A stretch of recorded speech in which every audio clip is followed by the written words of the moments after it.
Buenas tardes. De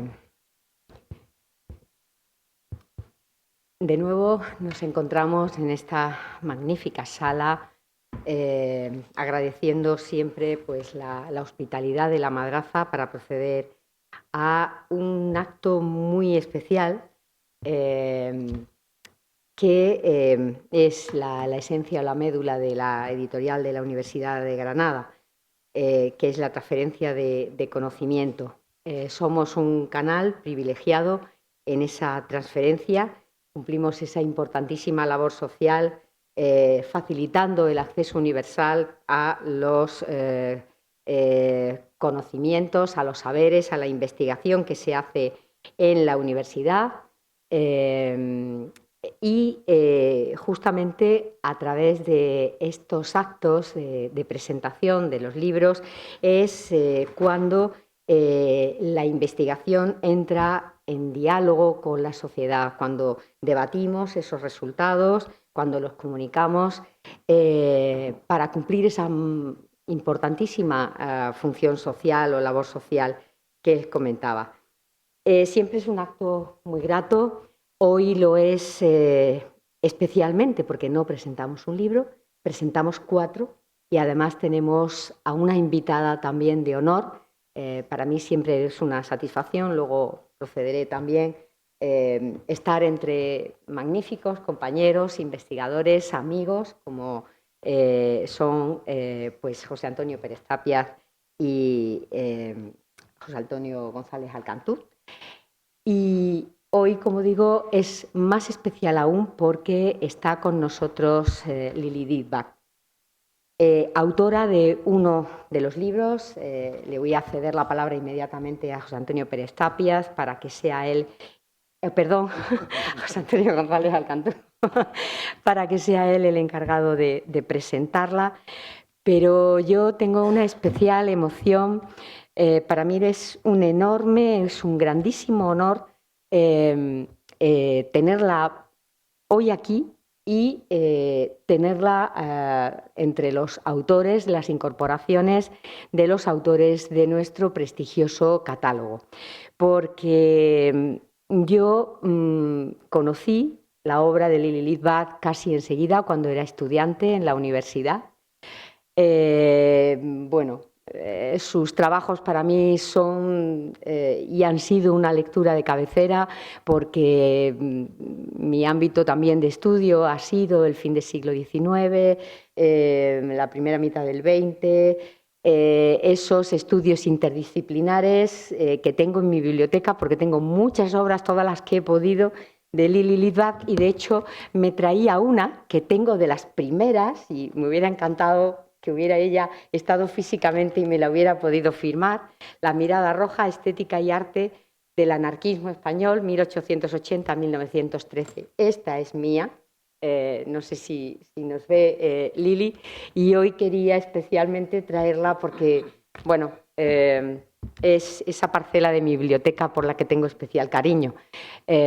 Hoy además aquí están acompañándonos antiguas alumnas, hoy amigas y compañeras, a las que le he hablado de Lili Lidbach y de sus libros. Y bueno, pues por eso es un día muy especial para mí.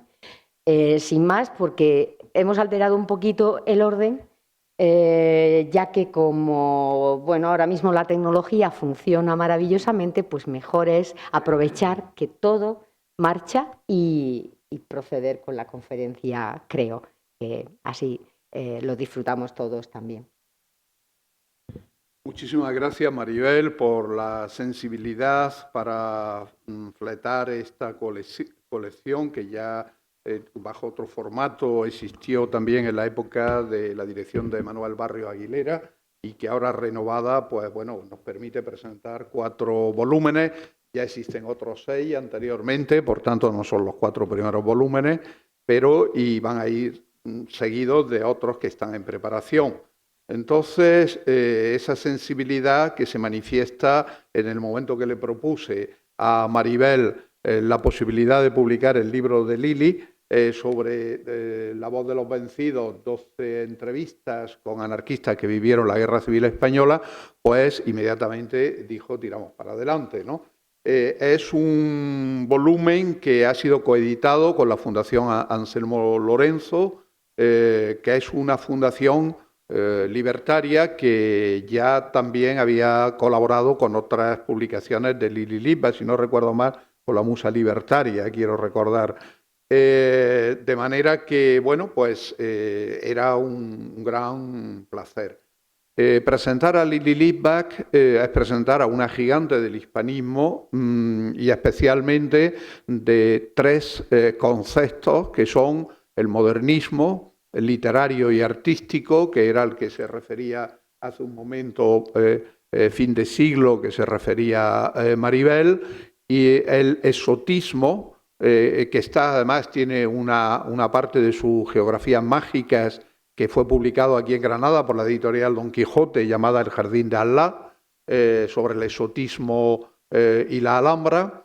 Y finalmente esta otra faceta, que es en la que nos encontramos hoy, que es en los estudios anarquistas o libertarios. Y bueno, en ese dominio, quizás la obra más conocida suya sea la que yo acabo de citar hace un momento, La Musa Libertaria.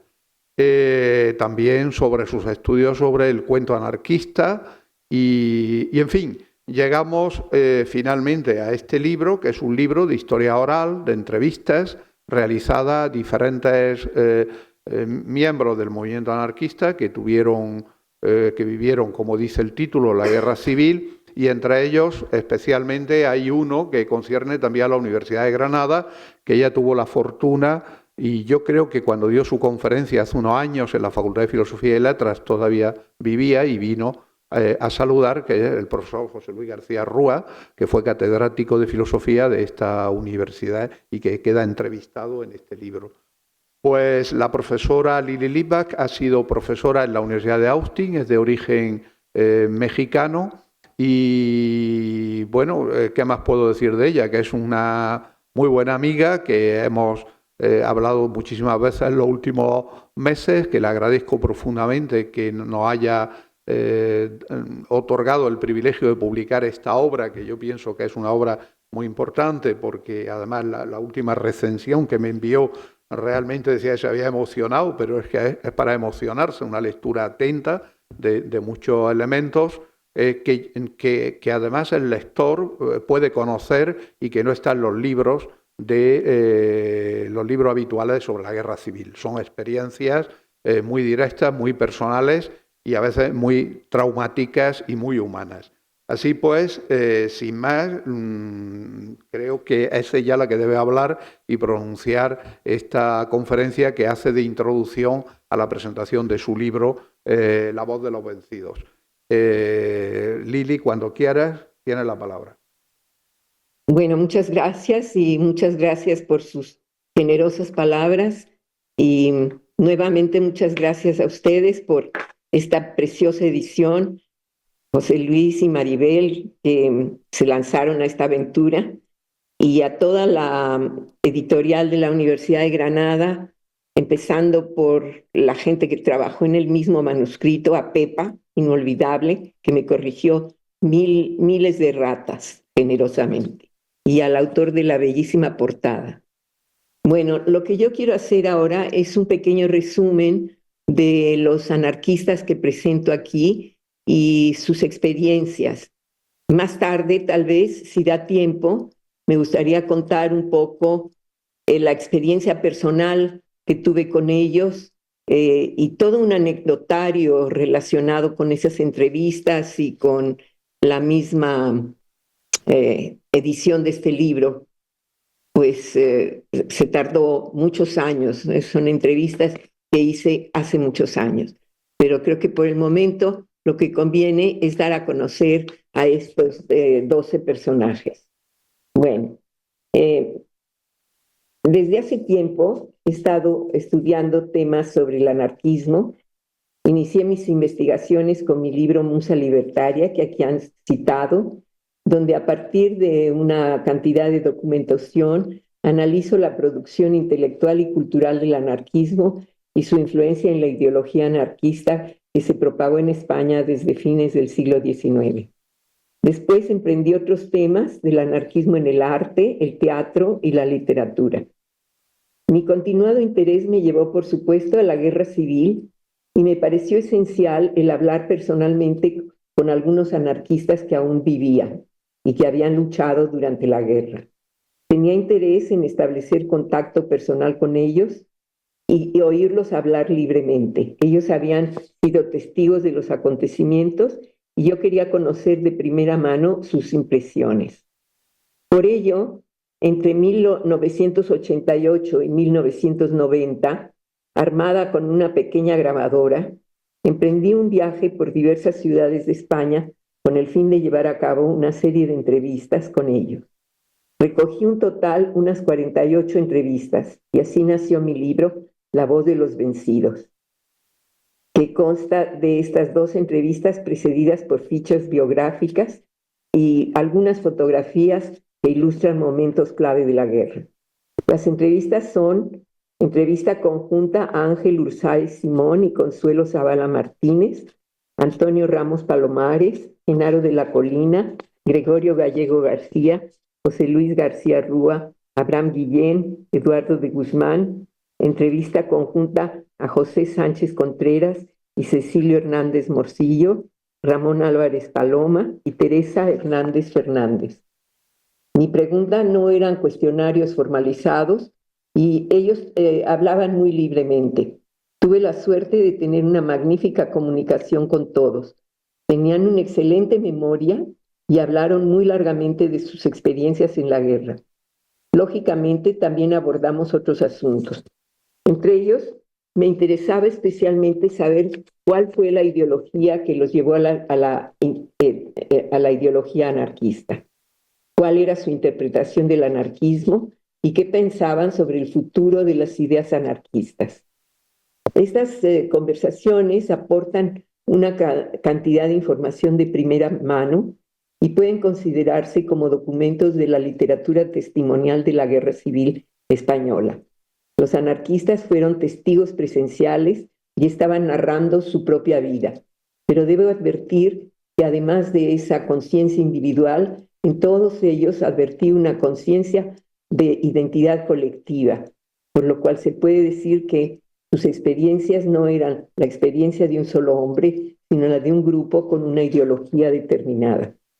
Tratamos muchos temas generales. Hablamos de su formación ideológica y hablaron de casi todos de su intervención en las juventudes libertarias y varios señalaron la función de las escuelas laicas. También el papel importante que tuvieron los ateneos libertarios y la importancia de los periódicos libertarios que orientaron la opinión entre los trabajadores y que a mí me habían interesado desde mi estudio sobre Musa Libertaria, en el que traté especialmente todos estos periódicos y revistas por aquel entonces poco conocidos. Al leer estas páginas se ve clara la energía del movimiento obrero libertario durante la Segunda República y la madurez del proyecto anarquista cuando la CNT era la organización mayoritaria y de más fuerza entre los trabajadores españoles.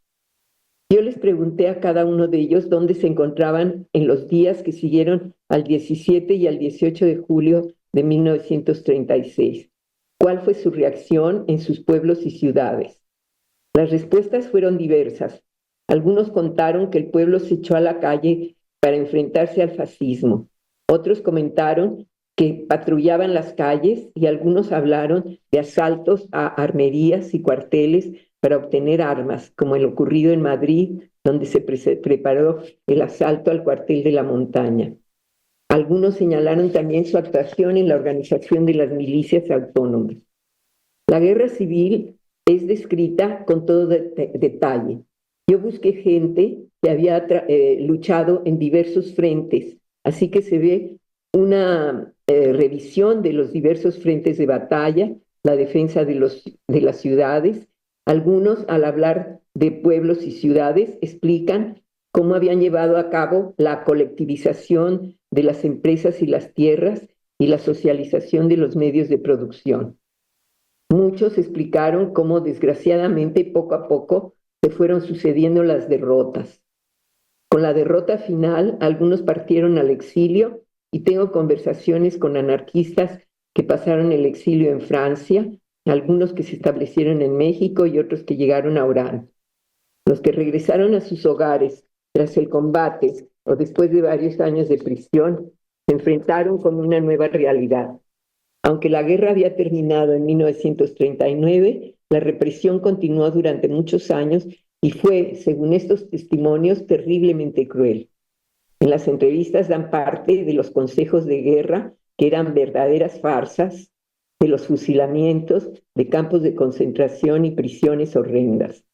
Se ve claro que el espacio represivo del franquismo fue la cárcel, donde la gente moría por el hambre, las enfermedades y endemias. Hay largas descripciones de las noches de saca, los sonidos, los gestos y susurros que las anunciaban y aumentaban la angustia. Estos textos están llenos de preguntas. Muchos se preguntaban por qué los había olvidado, qué aconteció, por qué perdieron, qué pasó después. Hay un mensaje contra el olvido, pero sobre todo hay una afirmación de las ideas. Todos coincidieron en establecer la coherencia del pensamiento libertario, que según ellos seguirá válido a través del tiempo, porque está abierto siempre y de mil maneras en beneficio de la humanidad. Esas ideas no eran solo generalizaciones. Todos estaban muy conscientes de los preceptos económicos y sociales del anarquismo. Lo compararon con las premisas explotadoras del capitalismo y atacaron el fraude del comunismo y su fracaso como sistema económico. Estaban firmes en su oposición al Estado, que significaba violencia y que era el represor de los oprimidos. Como soluciones económicas proponían, en cambio, la abolición de la propiedad privada, la libre asociación y federación de los trabajadores y el colectivismo autogestionario. Insistieron en que la igualdad económica y social se implantaría con la organización espontánea del trabajo y la propiedad colectiva de las asociaciones productoras libremente organizadas y federadas desde las comunas y no por la acción del Estado.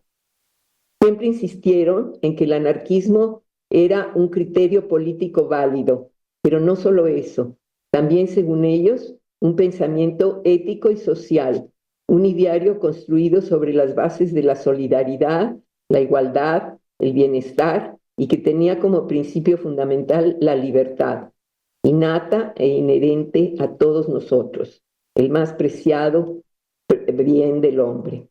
Insistían en las conexiones con las aspiraciones anarquistas y su posible continuidad en el futuro. En este libro se combina la historia oral y una documentación importante, pues yo agregué un nutrido cuerpo de notas de pie de página que aportan información de contexto, detalles y explicaciones sobre la guerra y conectan los testimonios individuales con el marco histórico. Las entrevistas son muy variadas y todas son excepcionalmente interesantes. No puedo detenerme mucho, pero querría mencionar brevemente algunos datos de ellas y después, si da tiempo, querría expresar mi opinión personal sobre cada uno de ellos, pues me acuerdo perfectamente de ellos. Por ejemplo, mi entrevista conjunta a Ángel Ursáiz y su esposa Consuelo Zavala, tomada en su domicilio en Madrid. Ángel habla de su iniciación en las Juventudes Libertarias, comenta personalidades como Cipriano Mera y narra su participación tras el golpe de Estado. Detalla la actividad de los grupos de defensa en Madrid y la organización en los Ateneos Libertarios, que se transformaron en centros de distribución de comida para la población y de armas para los frentes. Comentan su actuación en el combate con la columna de Rosal y en el frente de Madrid y en otras batallas como en la batalla de Porcuna Lopera. Ángel fue detenido varias veces y habla largamente sobre las horrendas condiciones de las prisiones. Fue detenido durante el franquismo, juzgado, condenado a muerte y la pena conmutada por la de prisión. Estando en la cárcel, estableció correspondencia con Consuelo Zavala Martínez, que sería su compañera de toda la vida y con quien tendría 2 hijos. Después, en 1943, salió del presidio en libertad condicional y militó en la CNT y la FAI clandestinas. Consuelo Zavala Martínez creció en el barrio de Lavapiés. Cuando sucedió el golpe de Estado, militaba en las Juventudes Libertarias y debido a que en 1937 leyó 3 conferencias en una transmisión de Radio Madrid, fue detenida por el cargo de ayuda a la rebelión. Fue llevada a la cárcel de mujeres e inicialmente encausada junto a los militantes comunistas conocidas como las 13 Rosas. Quedó libre en 1940. Cuando Ángel y Consuelo estaban en la cárcel, establecieron correspondencia. A la salida de la prisión se casaron y ambos siguieron trabajando en el movimiento anarquista clandestino. Fue una vida de amor, amistad, respeto mutuo y mutua colaboración con el anarquismo. Por ejemplo, cuando Ángel fue nuevamente detenido a fines de 1947 y condenado a 30 años de prisión que debía cumplir en San Miguel de los Reyes, Consuelo se trasladó a Valencia, lo visitaba y a la vez funcionaba como contacto entre los presos y diversas organizaciones en el exterior. La entrevista, a mí, yo hice mucha amistad con Ángel y Consuelo, al grado de que la entrevista es larga, pero podría ser todo un libro. Me contaron muy largamente sus historias. A mí me impresionó mucho esa relación de amistad y respeto mutuo. Ambos manifestaban, Ángel, por ejemplo, hablaba mucho de la labor de Consuelo cuando servía de mensajera entre los presos. Y hablaba de lo mucho que había colaborado siempre. Y ella siempre hablaba con un gran orgullo de Ángel. Era realmente un gran amor y una gran amistad. La entrevista con Antonio Ramos Palomares, el carbonero, en Villanueva de Córdoba, fue realizada en su domicilio en Almodóvar en varias sesiones. He tratado de conservar en el texto la forma de hablar del carbonero, porque era realmente un placer oírlo. Revela su personalidad muy bien, su forma de hablar, y muestra su sentido del humor que tenía. Inclusive cuando hablaba de sus propias desventuras, se reía y además hablaba siempre con una gran audacia y con mucho orgullo de la aventura de su vida. Su narración era rápida, llena de acción, de lugares y momentos precisos. Era una cosa admirable la forma como todos ellos se acordaban con gran precisión de fechas, lugares, momentos precisos. Y él intercambiaba breves diálogos que caracterizan a los protagonistas. Antonio perteneció a CNT y FAI. Desde muy joven participó en el grupo de afinidad Luz y Progreso, por cierto, dirigido por un militante argentino también muy interesante. Yo lo cito en la nota de pie de página.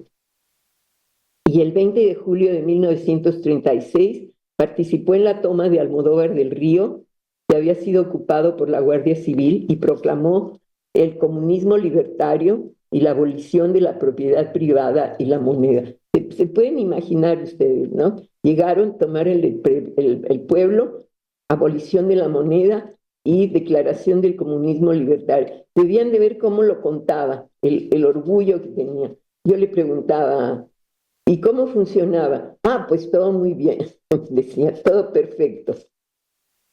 Cuando el 23 de julio, muy pronto, las tropas franquistas tomaron Almodóvar, Antonio huyó a la sierra, donde formó y encabezó la columna Fermín Salvochea.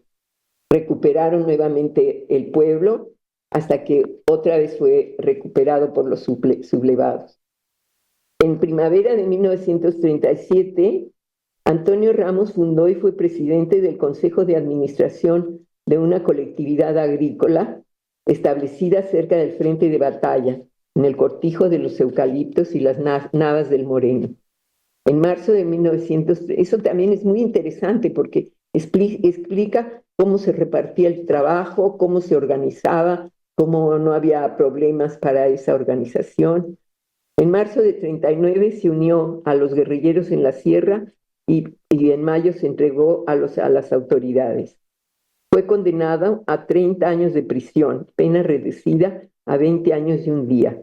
En el 41 fue internado en el penal de Puerto de Santa María y durante el 44 salió en libertad condicional.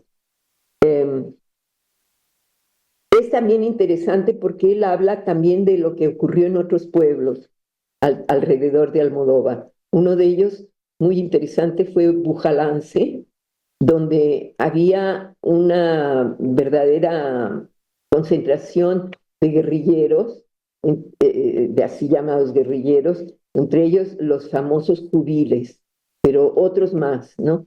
Bujalance fue bombardeada y casi aniquilada, pero las proezas de los jubiles fueron famosas en toda la región de Córdoba, y a mí me ha quedado siempre la idea de que se debe hacer una película sobre los Bujalance, a ver si se logra, o si no, yo querría con un amigo hacer un documental al respecto, con la colaboración del pueblo. Entrevista con Genaro de la Colina, que fue realizada con varios encuentros en junio de 1989. Originario de Santander, tipógrafo de profesión, lo cual indica la fuerza que tenía esta profesión entre los anarquistas, toda profesión relacionada con los libros, con los periódicos. Militante de CNT, fue miembro del Consejo Interprovincial de Santander, Burgos, Palencia, hasta enero del 37 y miembro de la Junta de Defensa de la ciudad. Combatió como capitán de infantería en el frente de Teruel. Pasó por varios campos de concentración franceses.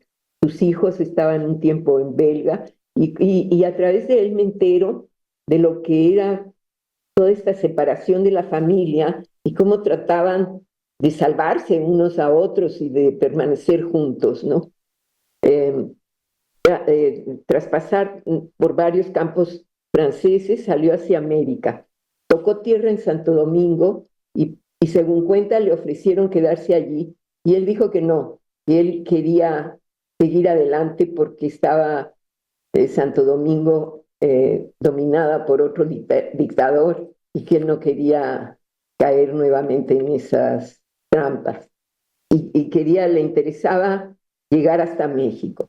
Debo remarcar aquí la gran alegría que tuvieron los españoles a su llegada a México, que los recibió con tanto júbilo, ¿no? México, recibidos muchas veces recibidos inicialmente por el presidente Lázaro Cárdenas, que les dijo que los recibía y que era un honor para México el recibirlo. Debo indicar también que fue fundamental para México la llegada de los españoles, de todo tipo, en general, no solo los refugiados de la guerra, pero los refugiados de la guerra, para empezar, cambiaron la universidad, fundaron el Colegio de México.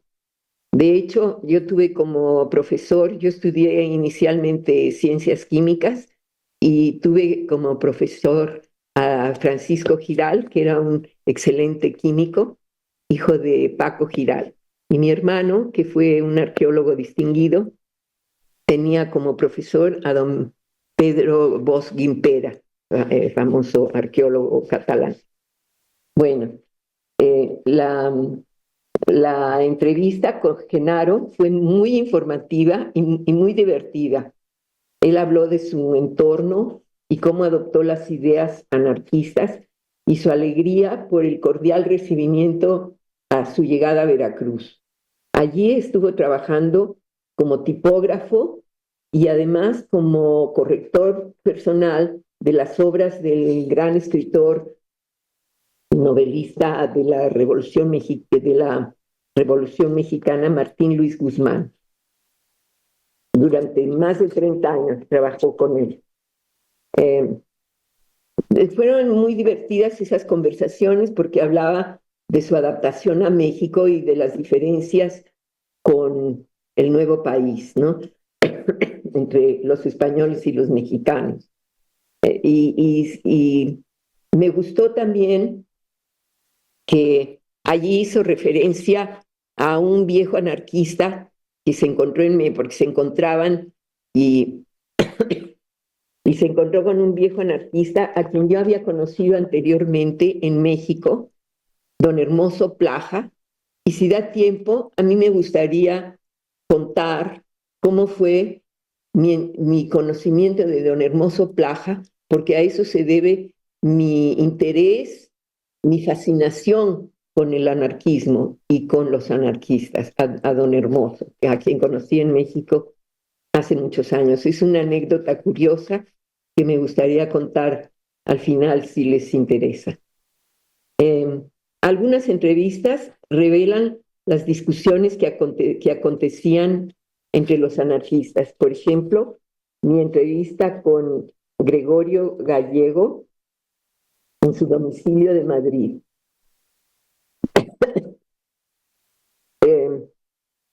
Gregorio comenta, es un gran novelista y comenta cómo él era pacifista, pero que la guerra lo obligó a tomar parte de la contienda y formó parte de la primera Junta de Defensa de Madrid.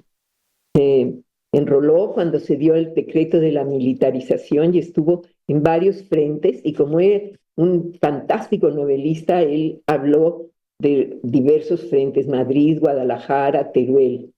Fue parte de la brigada dirigida por Mera, fue detenido por una brigada italiana, recluido en un campo de concentración en Alcalá de Henares, y de allí pasó a otras prisiones y campos, entre ellos Gibraltar y Madrid, y formó parte de los batallones de prisioneros enviados a los Pirineos a hacer fortificaciones. Fue liberado en el 43 y se unió a la lucha clandestina.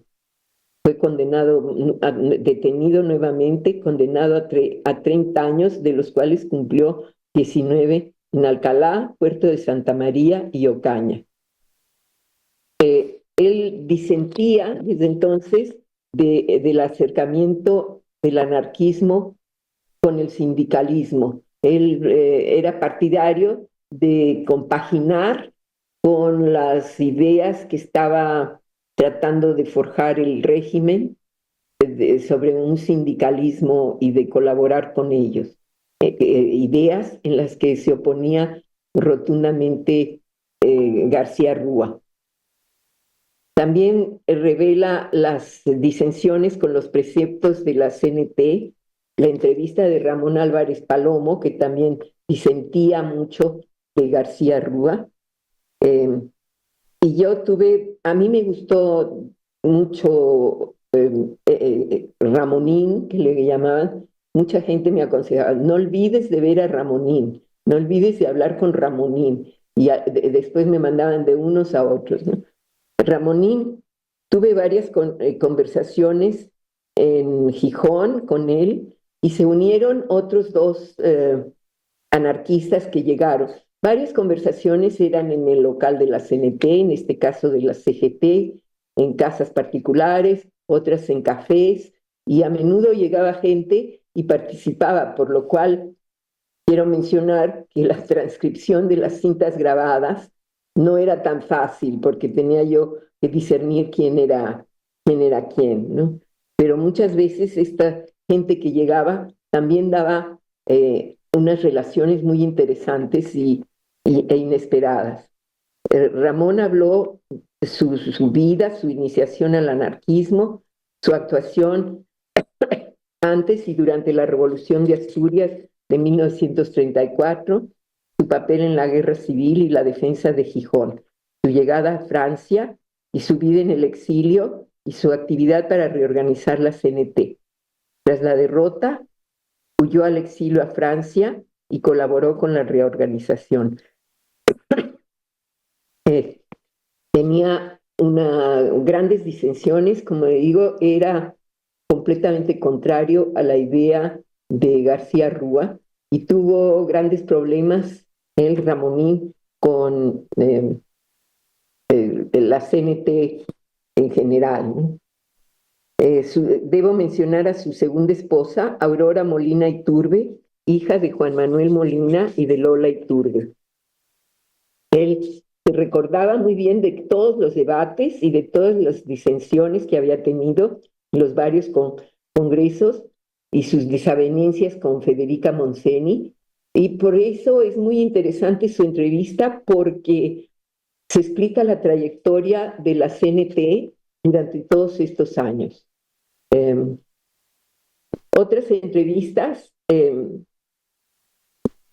destacan por la profundidad conceptual y la agudeza con que analizan el contexto histórico y social en que se desarrolló el movimiento anarcosindicalista y su participación en la guerra civil.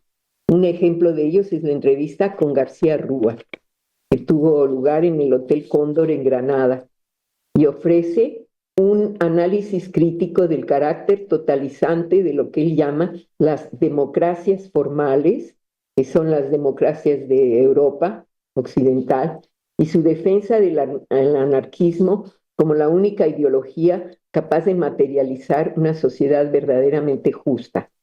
En su relato resalta la coherencia entre la teoría y la práctica de los anarquistas, incluso en los campos de concentración, donde él cuenta que compartían los escasos alimentos que recibían de sus familiares con los demás presos en un gesto de solidaridad que contrastaba con la de otros grupos. A mí me llamó la atención cómo él explicaba de manera tan lúcida, pero una cosa extraordinaria, de manera completamente lúcida y racional, razonando punto por punto, su crítica de la sociedad, de la política, la economía capitalista, así como de los peligros del comunismo, y cómo también me gustó mucho cómo él cuenta que él personalmente fue abordando así cómo él llegó a su creencia en el anarquismo, que él se planteó a sí mismo cada una de estos sistemas y ninguno le convencía hasta llegar al anarquismo. Él mismo se lo planteó, pero era un ejercicio intelectual realmente muy importante, me parece a mí, muy, muy importante. Hablamos mucho, en general yo resumo, y también hablábamos después con todas estas personas, además de grabar las cintas, me quedaba yo conversando y llegué casi a conocerlos personalmente, ¿no? Hablamos de su vida, de su infancia y de su paso por varios campos de concentración en Francia y de sus estudios en filosofía en la Universidad de Salamanca.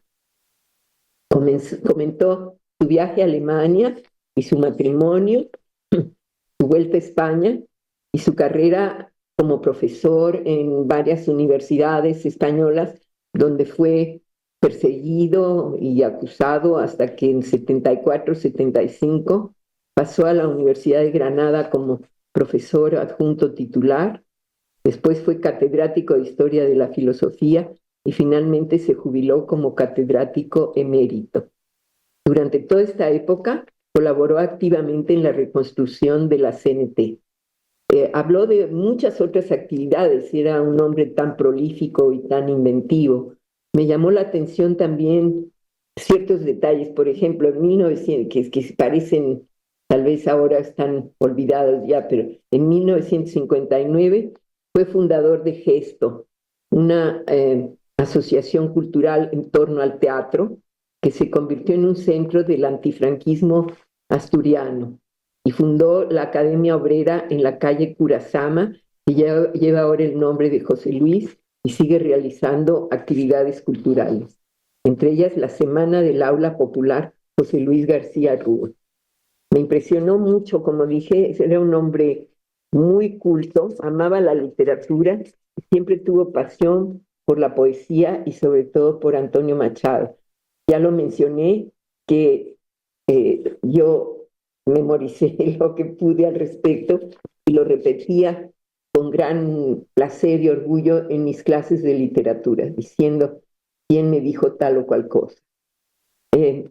Mi entrevista con Abraham Guillén me parece una entrevista fundamental para la historia del anarquismo y para la teoría del anarquismo, porque Abraham Guillén es uno de los grandes teóricos del anarquismo, es el gran teórico del anarquismo español, no solo en España, sino también en Latinoamérica, de una extraordinaria inteligencia, todos ellos con una memoria fabulosa, ¿no? Daban fechas, días precisos, obras, ¿no? Y con una obra, él tiene, Abraham Guillén, una cincuentena de libros fundamentales para el conocimiento del anarquismo. Narró su vida desde su juventud en Corriente, donde trabajaba en labores agrícolas. Fue becado para estudiar economía en Madrid y allí se afilió a las Juventudes Libertarias. Fue miembro de la CNT y de la PAI. Narra su actividad periodística en varios periódicos sudamericanos, incluyendo varios periódicos sudamericanos. Ya menciono desde ahora su fundamental intervención en Sudamérica. Durante la guerra combatió en el Frente Republicano y en 1938 fue comisario en la 14 División.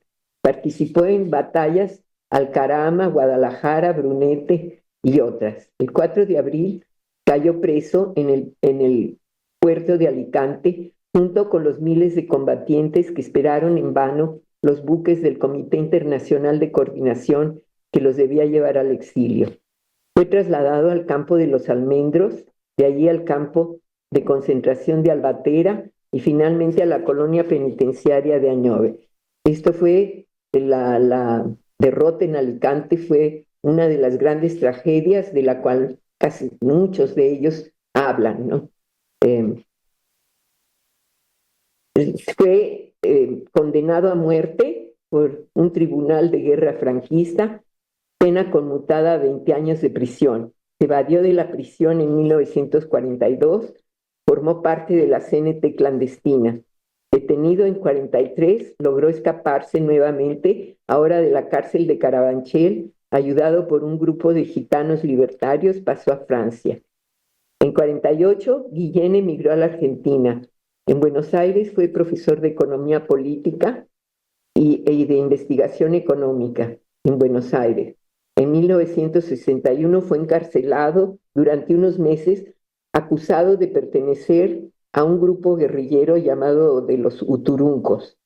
Con este motivo, en el 62 pidió asilo político en Uruguay, donde fue asesor económico de la Universidad de Trabajo y estableció contacto con la Federación Anarquista de Uruguay.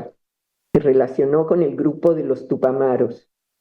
De acuerdo con los reportes del FBI, pues estaba muy seguido, Guillén influyó definitivamente en el desarrollo de los grupos revolucionarios armados en Uruguay, Brasil, Argentina y Paraguay.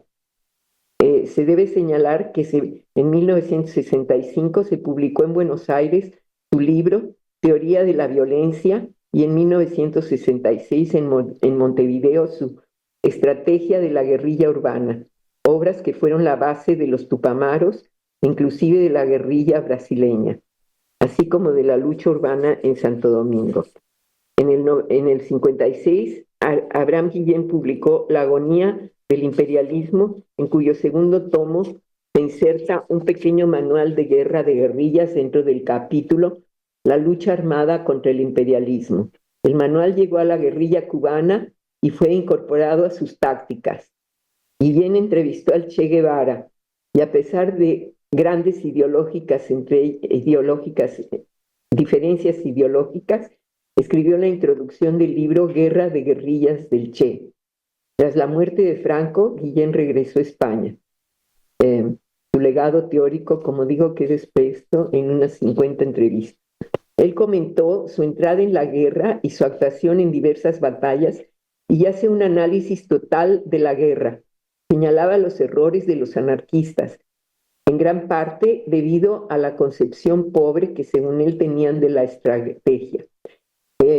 Habló muchas veces de que el gran error fue encarar al ejército sublevado con otro ejército en vez de aumentar en la retaguardia a una serie de guerrilleros andaluces. Hablaba mucho sobre cómo se había desarrollado la resistencia en Andalucía y pensaba que con esa gente se podía haber parado al franquismo en vez de haberlo detenido con un ejército. Habla también de las prisiones, de las cárceles del franquismo y del ambiente y del odio frío de los vencedores y su crueldad por la vida humana. Comenta el deterioro, los tormentos físicos y mentales y una crueldad gratuita y puntualizada a veces cuando él menciona a varios protagonistas personalmente. Por ejemplo, recordó a Máximo Franco, jefe de una centuria de la Columna Roja y Negra, y a su amigo Evaristo Viñuales, maestro de escuela aragonés, que había combatido en las primeras líneas desde el 18 de julio. Ambos se suicidaron en el puerto de Alicante. Hubo había una sensación de muchos que se querían suicidar antes de caer en las manos franquistas. Recordó también las últimas palabras de Benigno Mancebo antes de ser fusilado. Ya sabes, cuando esto cambie, acuérdate de que mandan los muertos. Otra entrevista sumamente interesante fue la que sostuve en varios encuentros con Eduardo de Guzmán en su domicilio en Madrid. Fueron varios encuentros absolutamente fascinantes. Eduardo de Guzmán era periodista, redactor, corresponsal y director en varios periódicos durante la Guerra Civil. Un hombre de una erudición prodigiosa, autor de libros fundamentales sobre la Guerra Civil Española, autor de novelas del oeste y de novelas policíacas y experto en cuestiones taurinas. Es el gran cronista de la guerra, autor de los libros esenciales sobre la Guerra Civil, La muerte de la esperanza, El año de la victoria y Nosotros los asesinos. Sobre otros temas es autor del libro Aurora de sangre, vida y muerte de Hildegard. Bueno, era realmente de una inteligencia extraordinaria. Bueno, toda esta gente era tan inteligente, es impresionante, impresionante, y de una cultura fabulosa. Eduardo de Guzmán era una cosa, bueno, es que no tengo palabras para definirlo. Yo vivía muy cerca de su casa, él vivía en la calle de Atocha, y yo puse aquí varios encuentros, pero yo cada que podía iba a su casa a hablar con él, porque era fascinante hablar de todo, desde luego del anarquismo, de la guerra y de todo, de sus novelas policíacas, de películas del oeste, de todo. Él inició, además, su manera de iniciar la entrevista también, que muestra, es un personaje que también se debe hacer una película y una historia de Eduardo de Guzmán. Inició la entrevista, yo le pregunté, quería preguntarle qué pasó en la guerra. Y inicia la entrevista con la narración sobre los dramáticos acontecimientos en el puerto de Alicante, en abril de 1939. Narra fue como tomado prisionero por las fuerzas italianas y llevado al campo de concentración de Albatera. Cuenta que formaba parte de los miles de refugiados desesperados porque no pudieron embarcar para salir al exilio, y fue un relato conmovedor sobre el drama de los refugiados que al no lograr embarcarse llegaron a debatir la posibilidad de suicidios colectivos. Narra cómo la caída del 28 de marzo de 1939, cuando entraron las tropas fascistas, salió de Madrid y consiguió llegar a Alicante.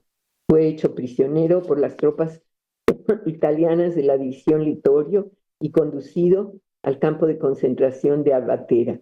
de allí a varios centros de detención donde fue interrogado y torturado y finalmente trasladado a la prisión de Yeserías. Indultado, después reducida a 20 años de prisión, luego llevado nuevamente a la prisión de Santa Rita y toda su estancia en la cárcel. Después de este choque inicial, él desarrolla toda su propia historia que es fascinante.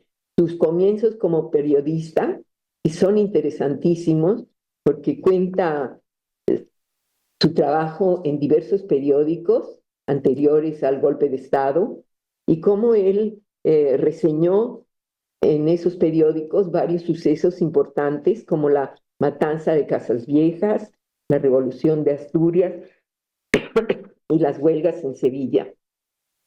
Habla de la resistencia también a través de él y de Gallego se puede ver todo el drama de lo que fue la resistencia en Madrid, muy importante.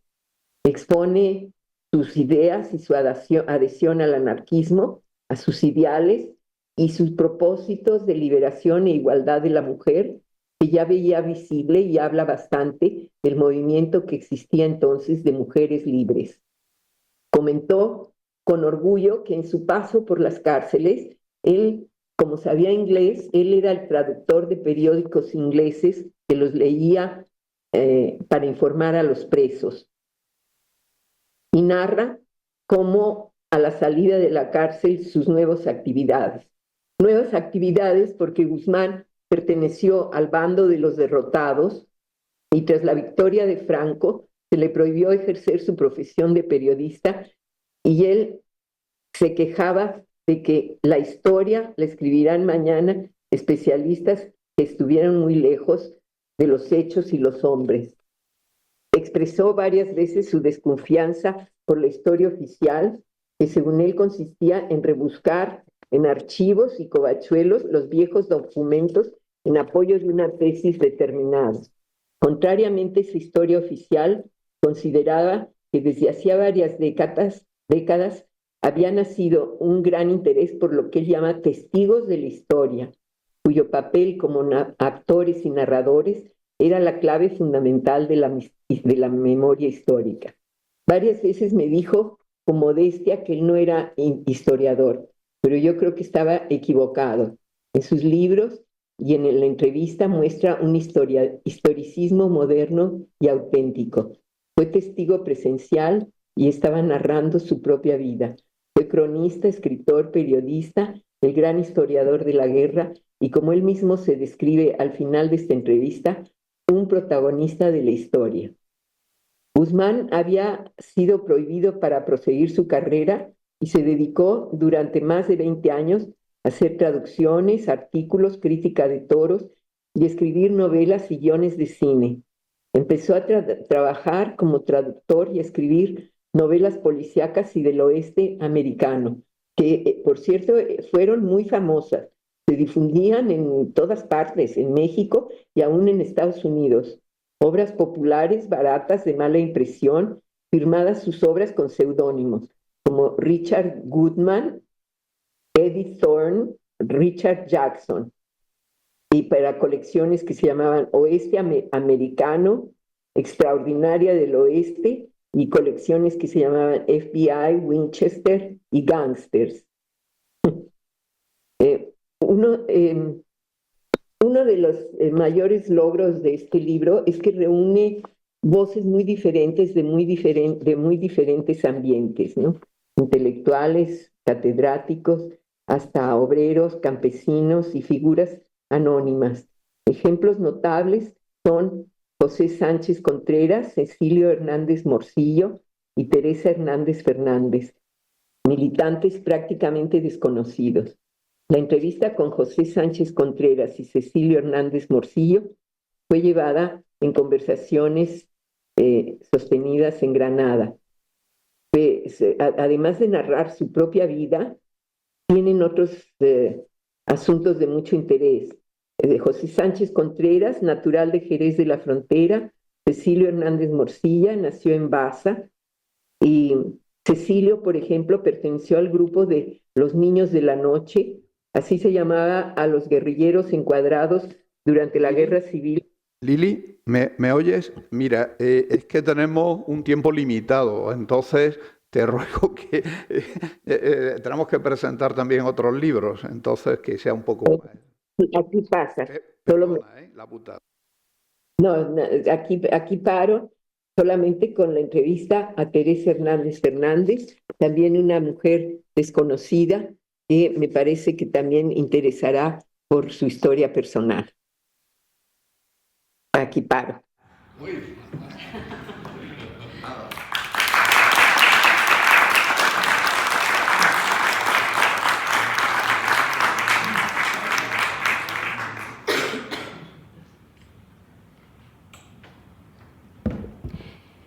No oigo ahora, ¿eh? Ella te oye por ahí. Comenta. Ella te oye por ahí, ¿no? Sí. Por este. ¿Quieres? ¿Ella oye? Sí, te oye por este. Ya te oigo, ya te oigo. Sí, sí. Sí. Pues, Las gracias por Val. gracias por la llamada al orden, pero es que tenemos un tiempo limitado, tenemos que presentar tu libro y ahora otros 3 más. Y entonces, pues yo lo que invito es a los lectores, porque a los compañeros que se encuentran aquí, profesores y estudiantes, a la lectura del libro, que yo creo que es lo realmente importante. Y bueno, a esa práctica de la historia oral que yo hace muchos años fui miembro del Movimiento Internacional de Historia Oral y recuerdo haber invitado a Granada, incluso publicamos un pequeño libro a Ronald Fraser, recuerda, el que hizo la historia oral de la Guerra Civil Española en los años 70. Entonces es una vía muy fértil que te agradecemos enormemente y que hayas traído a la palestra una figura como nuestro compañero José Luis García Rúa, ¿no? Así que yo creo que Maribel puede organizar ya la mesa también a partir de ahora para hablar de los siguientes libros, ¿no?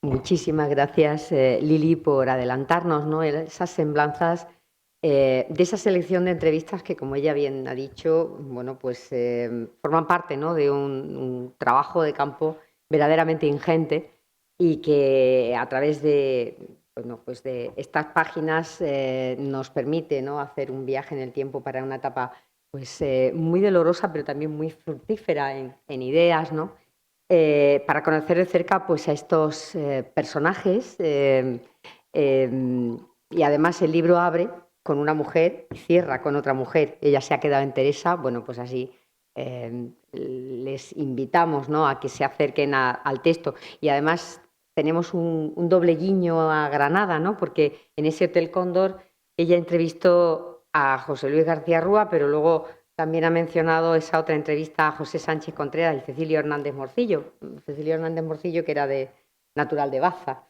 O sea que también Granada está bien representada en este magnífico trabajo. Como bien decía José Antonio, pues tenemos 4 libros. La voz de los vencidos, 12 entrevistas con anarquistas que vivieron la guerra civil en España. Imágenes del tiempo, una etnografía audiovisual del Albaicín, de José Fonseca Ferreira Neto. Y bueno, tenemos también el libro El mito de Sicilia, estudios culturales, que han editado conjuntamente Ignacio Emanuele Butita y José Antonio González Alcantuz. Y, cómo no, pues también en un año en el que se ha celebrado esa exposición, esa importante exposición sobre Américo Castro y con el que la Universidad de Granada pues también saldaba una deuda con un investigador universal que había sido, ha sido, fue estudiante de nuestra universidad. Primero como estudiante de bachillerato y luego también en la facultad o cursando Derecho y Filosofía y Letras, en lo que hoy es la Facultad de Derechas, perdón, de Derecho. Bueno, a ver, si consideramos que ese espacio fue también un espacio de represión durante la Guerra Civil, pues efectivamente fue tomado por las derechas. Efectivamente. Bueno, pues como decía, una obra ingente, una obra fundamental, anclada también en Granada, en la que no perdió de vista Granada, y ahí está esa conferencia que dio sobre Ángel Ganivet en el año 23 en el Círculo Andaluz de Buenos Aires, y muchos otros aspectos, ¿no? Es decir, historiográficamente es un personaje fundamental, con ese redescubrimiento, ¿no?, de lo semita, lo árabe, lo hebreo, también para alimentar, por nutrir esa identidad española, y con obras de referencia, ¿no?, sobre el problema de España como España en su historia, que publicó en el año 48. Estos libros, el traer aquí 4 libros, pues realmente hablan de la buenísima salud de la colección Antropología, que, como bien decía su director, José Antonio González Alcantuz, pues ha vivido varias etapas. Ahora tenemos un nutrido grupo de títulos de enorme interés, y ahora él podrá comentar, pero tiene ancla sus raíces en etapas anteriores, y de hecho entre esas 38 colecciones que hoy están vivas en la editorial, repartidas entre diferentes áreas, ¿no?, pues es importante mencionar que justo en los años 70 fue cuando la colección monográfica conformó, abrió ese tronco, el tronco de ese árbol tan fructífero, que dio lugar, pues, a colecciones emblemáticas, y de hecho en esa colección monográfica, todavía no dividida por áreas, ya había títulos, ¿no?, que enlazaban con estas temáticas. Y sobre todo, bueno, pues a partir del año 2000, pues tenemos obras, me había traído algunos de esos títulos que tenemos también que incorporar en un enlace en la web, para que, y además en muchos de ellos también plantearnos el ponerlos en abierto, para poder pues brindar a los lectores y a la academia en general, pues títulos y autores, ¿no? Porque de hecho pues tenemos entre nuestros autores de esa primera o de esa segunda etapa, ¿no?, a partir del año 2000, pues a David Montgomery Hart, con Hombres de tribu musulmanes en un mundo cambiante, o a Carmelo Lisón, tenemos con varias obras, La antropología, horizontes comparativos también, o horizontes educativos, otra de ellas, o horizontes emotivos, tiene varios trabajos. Gunter Diez, multiculturalismo, interculturalidad y educación, es otro de los libros de estos primeros años, pero la colección ha transitado, ya digo, por temáticas muy diferentes. De hecho, antes de la refundación de la última etapa, nos quedamos con la obra de Raquel María Ortiz Rodríguez, El arte de la identidad, en el año 2011. Tenemos que hablar de libros, y al final, como queríamos dar prioridad a Lili para hablar, no habíamos consensuado quién empezaba primero. Los dos son autores muy prolíficos de la editorial, y bueno, pues su apoyo constante enriquece continuamente nuestro catálogo. De hecho, yo recordaba de José Antonio, un texto que me gustó mucho que acometiera, que es Universidad y humana dignidad, verdades de las letras frente al mercado de la posmodernidad, de la posverdad, perdón. Como hoy traemos 4 libros y hablamos de la colección Antropología, creo que es importante hacer esa reivindicación de las humanidades, ¿no? En la línea, ¿no?, pues bueno, de tantos ahora textos emblemáticos de autores como Nuccio Ordine, Martha Nussbaum, que él menciona en este texto, y que creo que debemos de tenerlo ahí un poco de cabecera. Y yo creo que le damos la palabra, le damos la palabra a José Antonio, y José Antonio lo dejamos que haga el broche de oro sí, para cerrar las presentaciones. Pues dejamos la palabra ahora a José Antonio González Alcantuz, y bueno, pues para que nos hable de esa buena marcha de la colección. Sí, yo simplemente quería hablar de los 2 libros, fundamentalmente. Hemos presentado el de la profesora Lili Lippbach, que nos está oyendo, La historia oral entra dentro del background de la antropología también. Es una colección abierta, por eso se llama Estudios Culturales.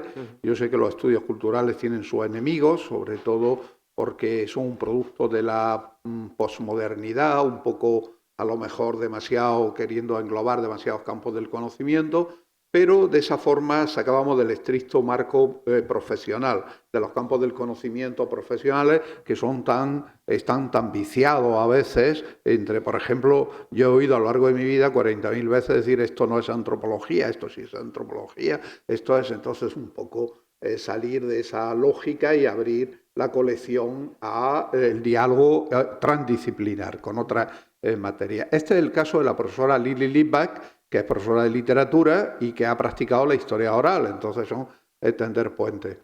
La colección primero empezó, como acaba de decir Maribel, con un diseño, la promoción de una serie de obras, por lo menos una veintena, que se fueron editando de gente muy diversa. Raquel Ortiz, por ejemplo, es norteamericano-puertorriqueña, que escribió sobre el tema este libro sobre el tema de la identidad puertorriqueña, es decir, que siempre Montgomery Hart era norteamericano, pero trabajaba sobre el Rin, o Gunther Diez era profesor de nuestro departamento alemán, que ahora está en México, pero trabajaba en estos momentos sobre otros temas. Es decir, se ha buscado siempre esa visión.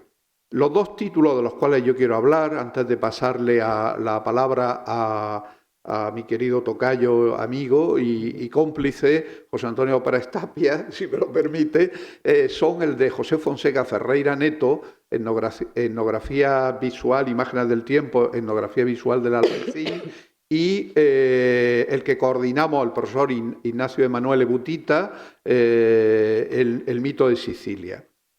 Títulos también diversos, como desde el punto de vista, porque José Fonseca, que ya murió en el año 2008 de un infarto fulminante, era profesor de la Universidad de Brasilia, es un hombre que estuvo 4 años en Granada, becado por su gobierno, y José Fonseca vivió justo en el Albaicín, en aquella parte del Albaicín que está pegando al Carmen, a la muralla Cirí. Y su llegada a Granada fue curiosa. Yo había tenido ya contactos con Brasil, con otra profesora del Bair Montañer, que había estado aquí unos meses, y su llegada a Granada fue poco menos que un alienígena. Y digo un alienígena en términos reales, porque él había hecho la tesina, la había hecho en Brasil sobre los ovnis.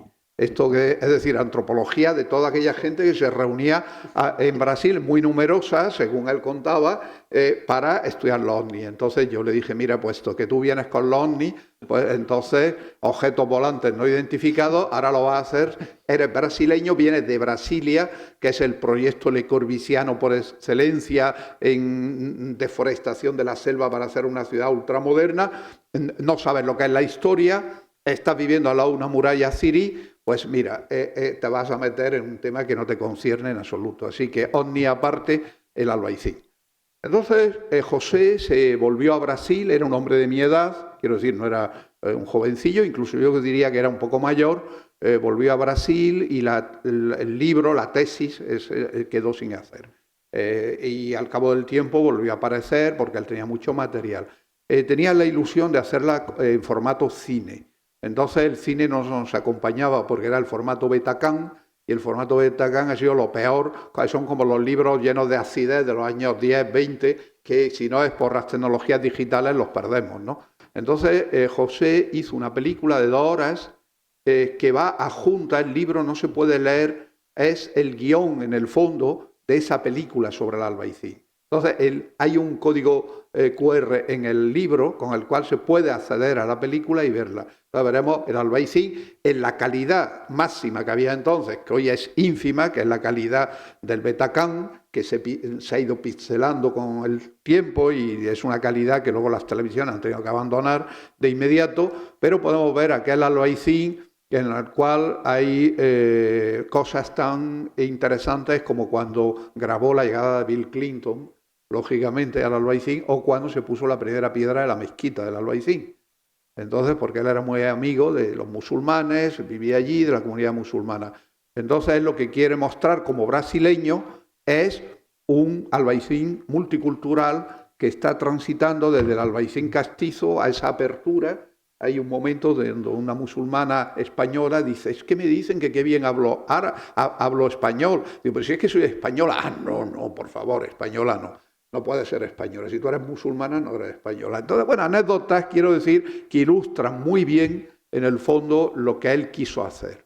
Yo tenía una deuda con José Fonseca Ferreira Neto porque su tesis se quedó encima de mi mesa encuadernada, lista para ser leída. Esto fue el mes de julio, él murió en agosto y la tesis se iba a defender en septiembre.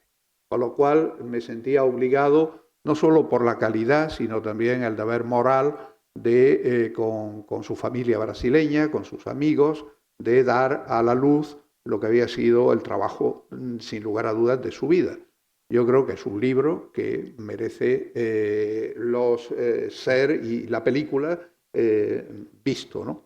Luego tenemos el otro libro, que es un proyecto, un empeño también personal. Yo a lo largo de los años, llevo ya bastantes años visitando Sicilia y tengo una gran, incluso algún premio que me han concedido allí, entonces tengo una relación con Sicilia muy estrecha y me sentía en deuda. Entonces me preguntó un periodista justamente, cuando me concedieron un premio en Messina, me preguntó, ¿y usted qué ha hecho por Sicilia? Digo, pues no he hecho nada.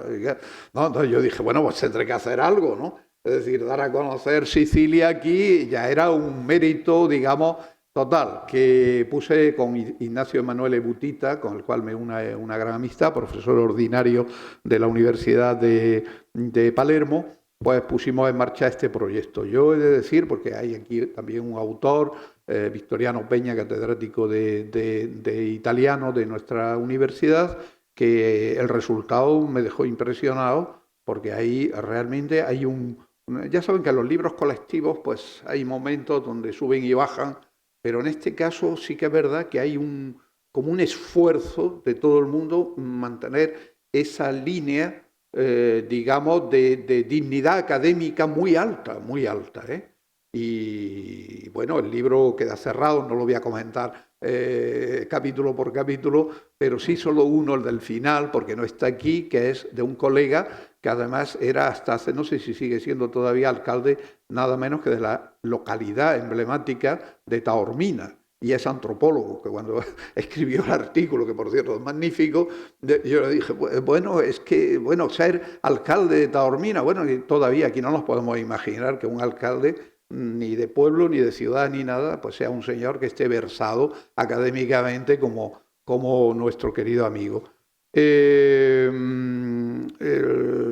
un esfuerzo que yo creo que ha merecido la pena, porque eso permite poner como se dice, mise en valeur, poner en valor esa relación que siempre se habla con Sicilia, esas comparaciones que a veces hacemos, que son ciertas a veces y otras veces no, que a través de la relación histórica que ha habido, sobre todo en la época borbónica, nos permiten mimetizar de alguna forma la trayectoria histórica de Andalucía y de Sicilia.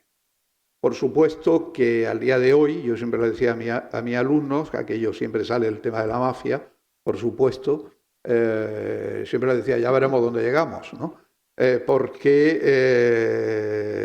tanto Andalucía como Sicilia han tenido trayectorias muy comunes. Los bandidos, es decir, el bandidismo social, que a veces Erich Hobsbawm vinculaba con el anarquismo inicialmente, es decir, con los rebeldes primitivos, lo que él llamaba rebeldes primitivos, ha tenido una trayectoria en Sicilia y ha tenido una trayectoria paralela en Andalucía, donde en algunos momentos, en la zona esta de Bujalance, de la provincia de Córdoba, los niveles de bandidismo social eran tan altos como los que podía haber literalmente en Sicilia. Por tanto, hay muchos elementos en común.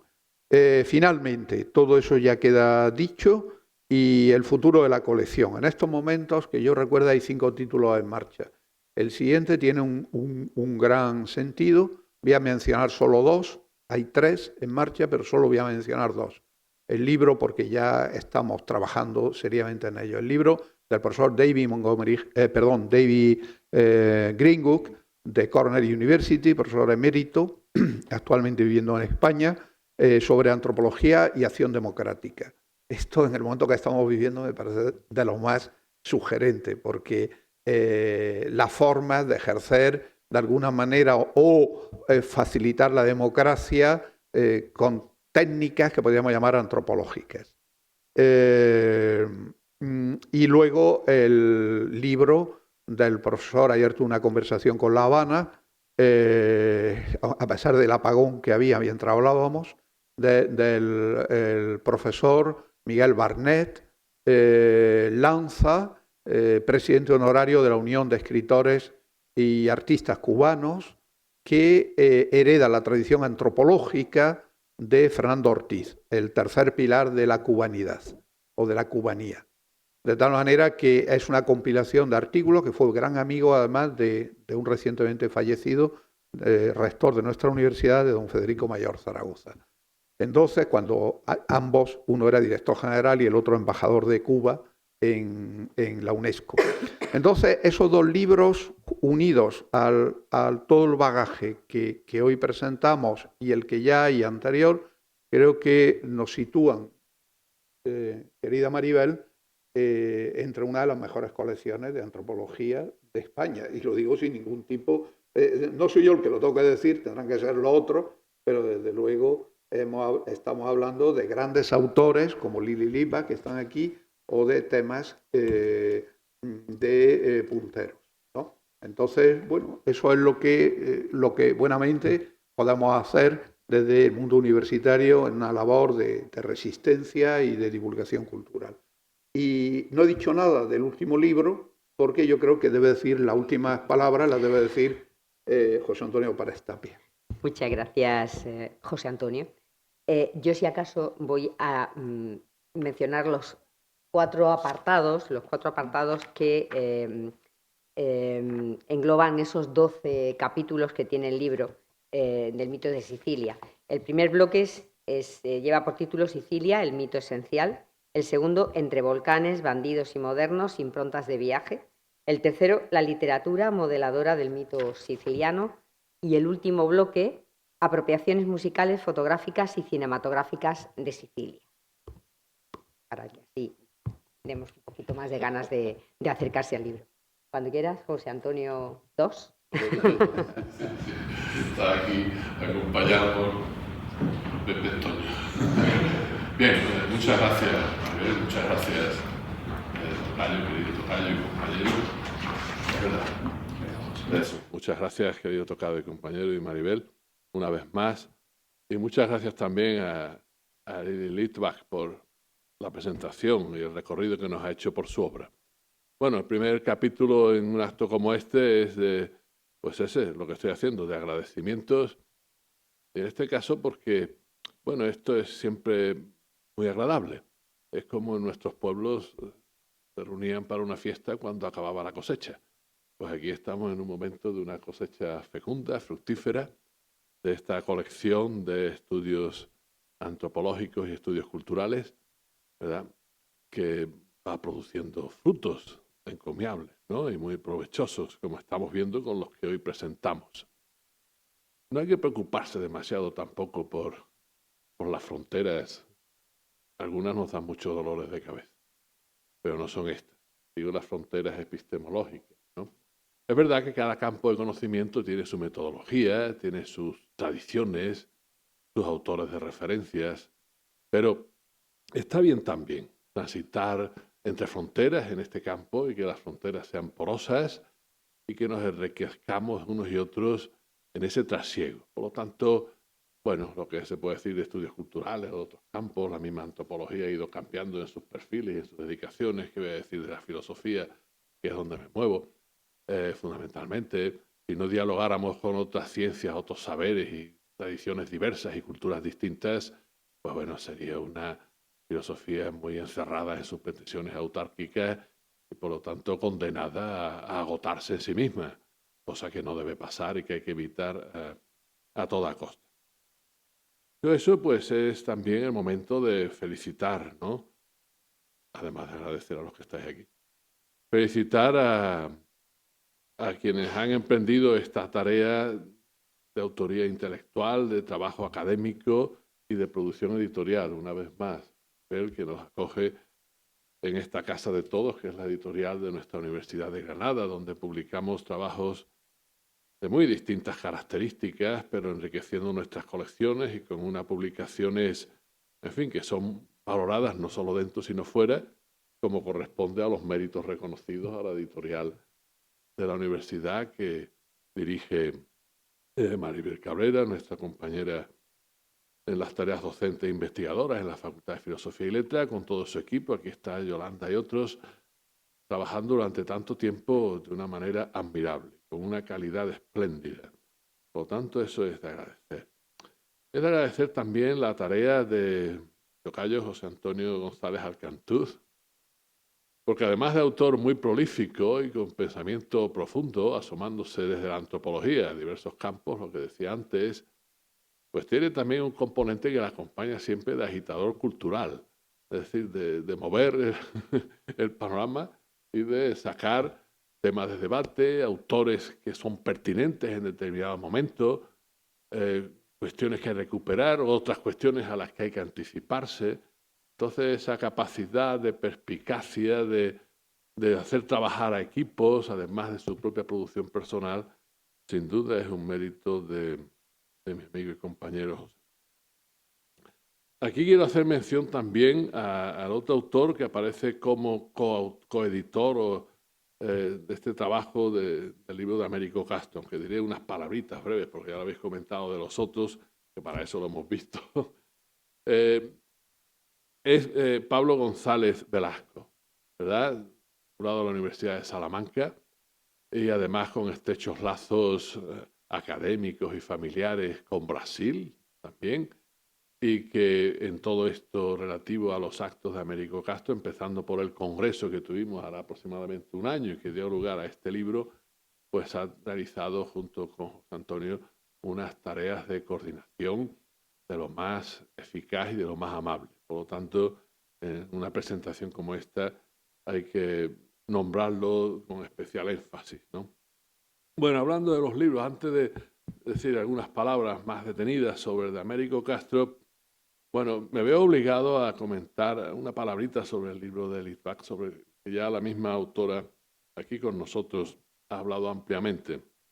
Pero sin duda yo tengo que mencionar la emoción que me han producido las páginas sobre José Luis García Rúa. Claro está.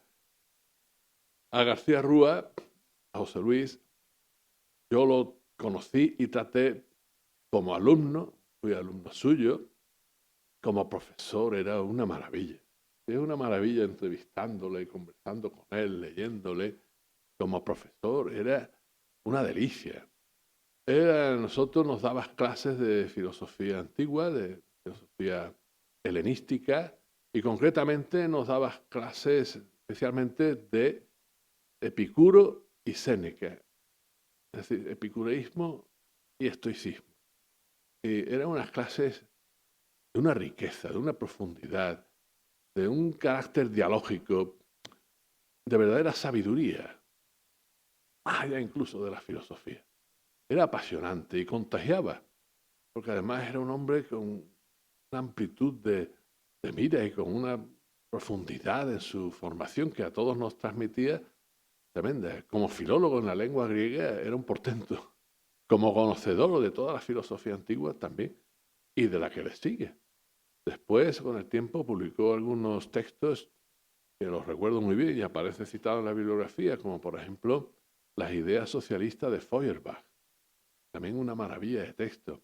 Como compañero después, en el Departamento de Filosofía de la Universidad, de nuestra Facultad de Filosofía y Letras, pues lo mismo, era un compañero admirable por su entrega, un compañero dialogante siempre, servicial, con una comunicación fluida con los colegas, con el alumnado.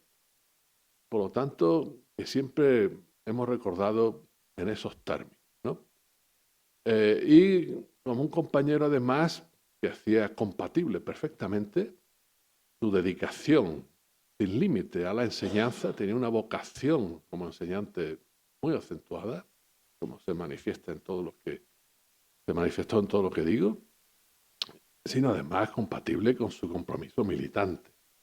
Militante de la CNT, militante anarcosindicalista, que acabadas las clases se iba a los Ateneos Libertarios, se iba a debatir con todo y cualquier grupo que le llamara, en Granada, fuera de Granada, más allá o más acá, que desempeñó responsabilidades de enorme calado, tanto en la CNT como en otras organizaciones anarquistas en el ámbito internacional, y siempre, ya digo, siendo compatible con su dedicación a la enseñanza y a la investigación. Uno se preguntaba entonces que cómo podía lograrlo. Es verdad que le apoyábamos su docencia y en su compromiso los compañeros del departamento, aunque fuéramos de las opciones políticas más diversas, ¿no? Había una buena comunicación entre todos nosotros. He de decir que cuando llegó a la Universidad de Granada en el 74, como lo ha mencionado Litvak, yo todavía no era alumno, fui unos años después, lo hizo de la mano de otro gran profesor, amigo y maestro, que es Pedro Cerezo. Pedro Cerezo lo conoció en Jaén, dando clases en un instituto, y Cerezo se quedó asombrado. Bueno, está muy bien lo que hace en un instituto, pero hay que traerlo a Granada.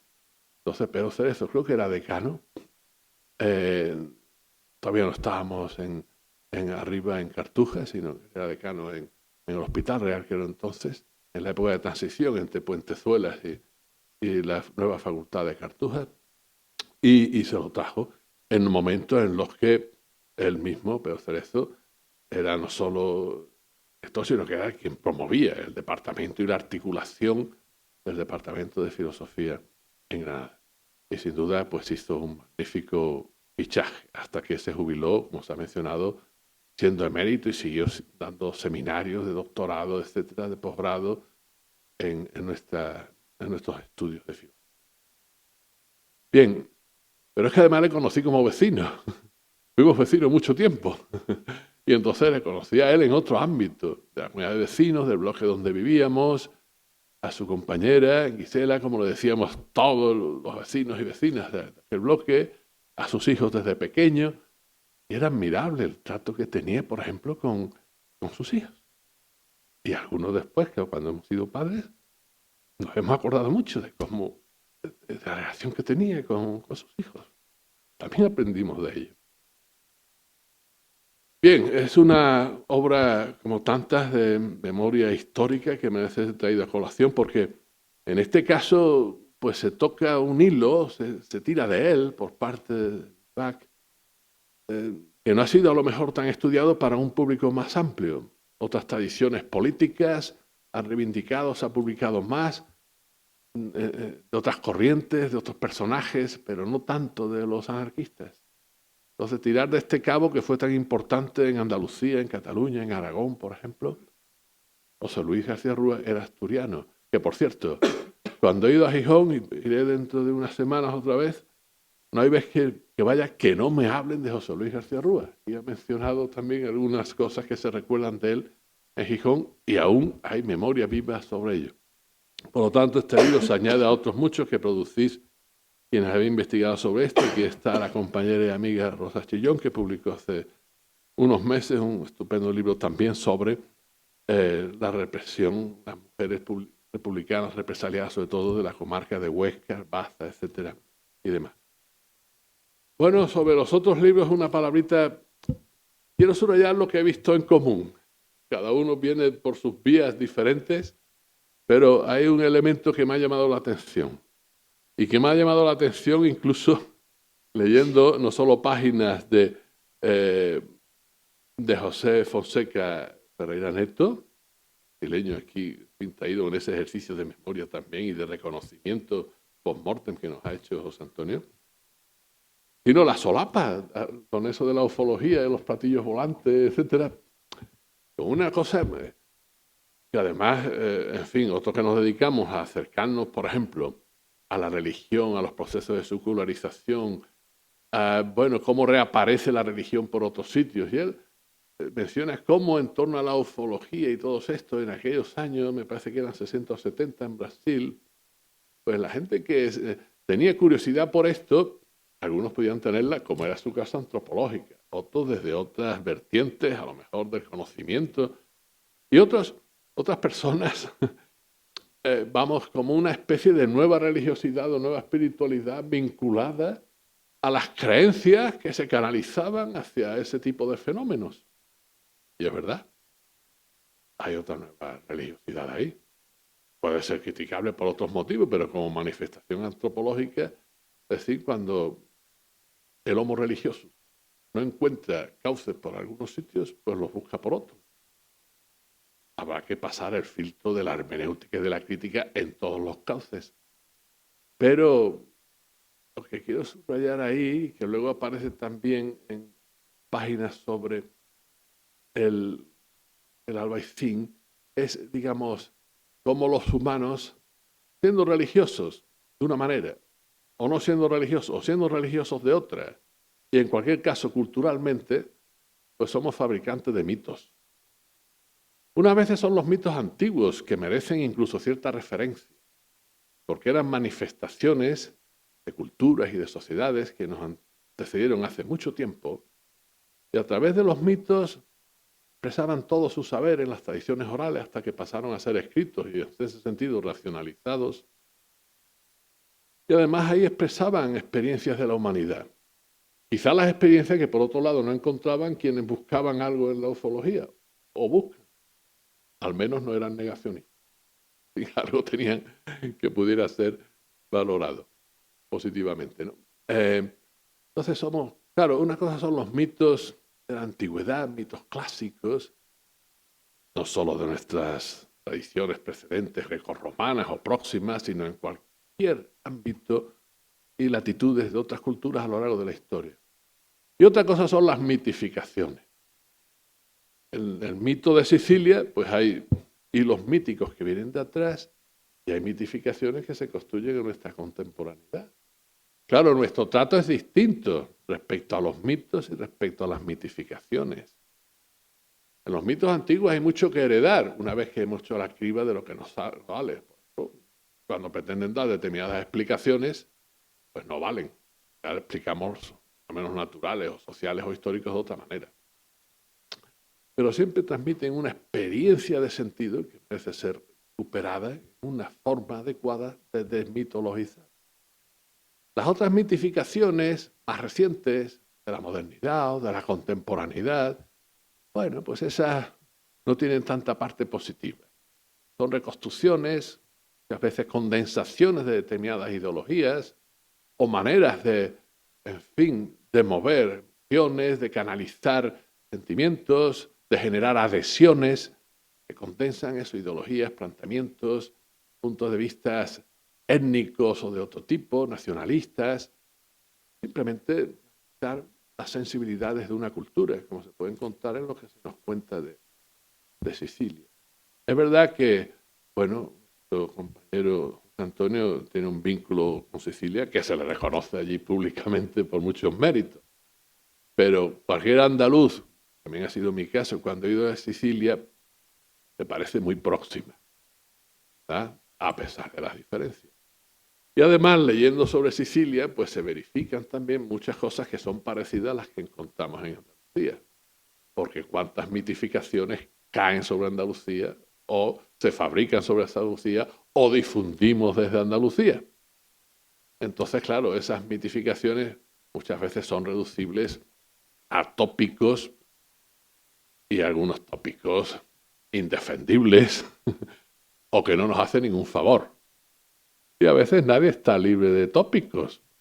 Me acuerdo en estos casos, como se puede acordar cualquiera, de Ortega y Gasset, andaluz también en su origen, pero que hablaba de los andaluces, bueno, después de echarles sus flores senequistas y estas cosas, pues como portadores de un espíritu indolente, ¿sí? Del buen vivir, porque sabemos montárnoslos bien cuando se puede y se procede, pero indolente y por lo tanto ahí fuera de la órbita de la modernidad.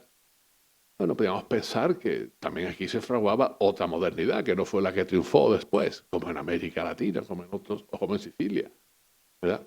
Entonces quiero decir que también nos encontramos con mitos heredados del pasado y mitificaciones que se generan, se producen, se fabrican ahora y que presentan por lo menos mucha ambigüedad y una carga de negatividad que no permite en muchos casos heredar mucho. Hay que aplicar la crítica. Ya he hecho mención cómo se gestó este libro, Antonio, ¿no? Claro, habla del Albaicín, me ha llamado eso la atención, el Albaicín de los años 90, ¿no es? Sí. Donde se gestaban muchas cosas que anticipaban lo que es el Albaicín hoy, sometido a la turística. Y esa turistificación, de nuevo, lo que hace es fabricar mitificaciones como reclamos turísticos, traicionando muchas veces la verdadera historia o las historias que han discurrido por las calles, casas, no del Albaicín y en general de Granada, ¿no? Entonces, son unos motivos para una lectura bastante del libro. En cuanto a Sicilia, hay una cosa, solo quiero subrayar esto, ¿no? Que está muy subrayada en las páginas de los distintos autores, que por cierto, una delicia, el título de Victoriano Peña, quien nos acompaña aquí, y además sabía que vendría Victoriano, me alegra muchísimo.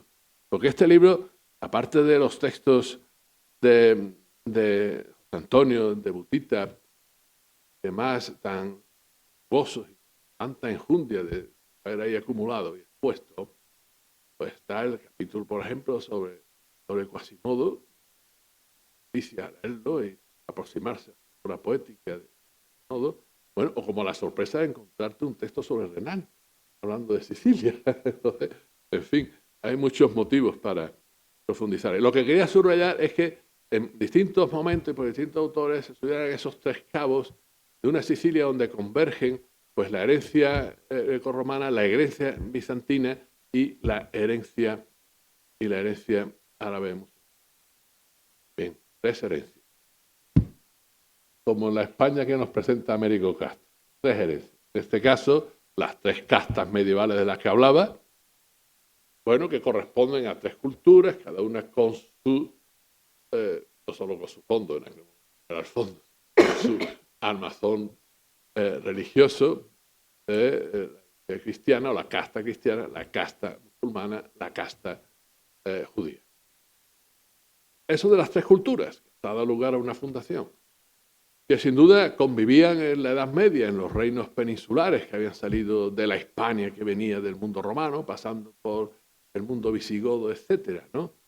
Y ahí, pues, Américo Castro va siguiendo la pista. Es verdad, el método puede ser discutible, mejorable. Hoy, si alguien escribimos sobre eso, tenemos que hacer algo más o distinto, no sé si mejor, que Américo Castro. Pero sin duda, con una gran agudeza y perspicacia para indagar en ciertas cuestiones de fondo de la realidad social, cultural y política española. Porque cuando Américo Castro escribía sobre estas cosas, pues no lo hacía solo, pero como filólogo y después como historiador, dando trabajos de historiografía, con las polémicas correspondientes con Sánchez Albornoz, que era su amigo, y acabaron defendiendo tesis muy distintas, bueno, respecto a ese recorrido histórico de España.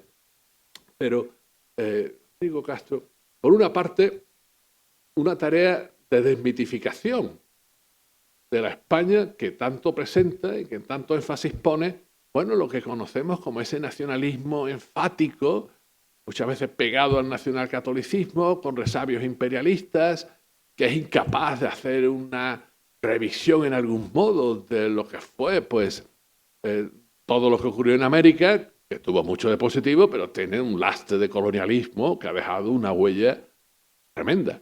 Entonces, eso no...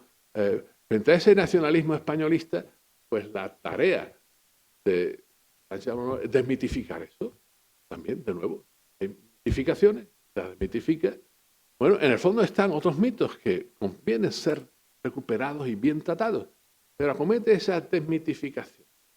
Y habla de las tres culturas. Tampoco hay que mitificar lo de las tres culturas. Hay quienes, él que trata de criticar ese esencialismo españolista como si hubiera una esencia.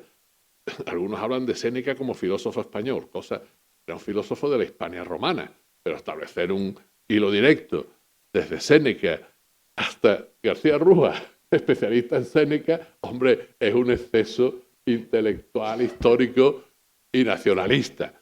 No. Otra cosa es que se recupere la esencia de Séneca, bueno, la esencia, las aportaciones de Séneca, y qué hacemos con esas aportaciones, como de tantos otros, habida cuenta de que en la Hispania romana pues había características singulares que a lo mejor no tenían los romanos del Medio Oriente, allá por Jerusalén, en la misma época, ¿no? Bueno, pues hace esa tarea de mitigación cogiendo ese hilo para combatir ese esencialismo españolista que él veía que en el que volvía a caer o se mantenía Claudio Sánchez Albornoz con una visión de la historia de largo recorrido y suficientes matices para, digamos, esos escalones en la historia peninsular. No vamos a ver polémica, pero de todos es conocida, ¿no? Entonces, claro, luego le acusaron algunos a Américo Castro de que era a su vez esencialista respecto a esas castas medievales.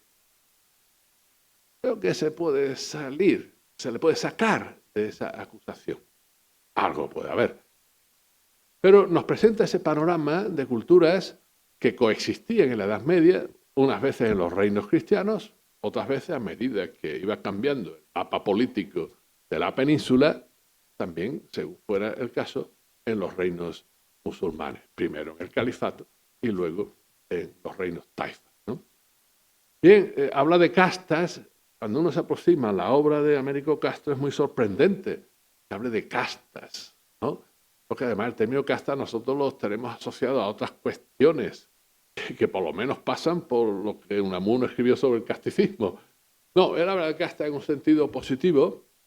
No se puede hablar de clases, tampoco solo de estamentos, como era propio en los historiadores y es, o en los teólogos, etcétera. Para hablar del mundo medieval, se puede hablar de clases sociales al modo de las sociedades que empiezan a despegar en la modernidad, lo que sí hemos llamado, o como se puede dar en otras sociedades distintas de las europeas occidentales, ¿no? Habla de castas, como esa cultura ahormada en torno a la religión fundamentalmente, pero con sus estructuras políticas de parentescos sociales, etcétera, y que en términos convivenciales, o en unas épocas con más conflictos entre ellas, obviamente, y a veces pues batallas y guerras, claro está, pero con un trasiego, con unos intercambios culturales tremendos, ¿verdad? Que se contaminaban unas a otras. Árabes que escribían en español o judíos que escribían en el castellano que iba apareciendo sobre todo a partir del siglo X, que es donde pone Américo Castro el punto de arranque de lo que podemos reconocer como identidad hispana, española, mejor dicho, ¿verdad? O como judíos que prefieren hablar o escribir en español que iban haciendo en vez del latín, pero contaminaciones lingüísticas, artísticas, religiosas, ¿no? El misticismo musulmán pasaba, impregnaba también, contagiaba, bueno, pues a la literatura mística, incluso renacentista. Después en Teresa de Ávila, Teresa de Jesús o en Juan de la Cruz, etcétera, son reconocibles los influjos del misticismo judío, por ejemplo, o del misticismo musulmán. La influencia de Maimónides o de Averroes, por citar las dos grandes figuras de aquellos momentos, sobre todo en los siglos XII y entrando en el XIII. Bien, entonces, Américo Castro habla de esas tres culturas y su convivencia.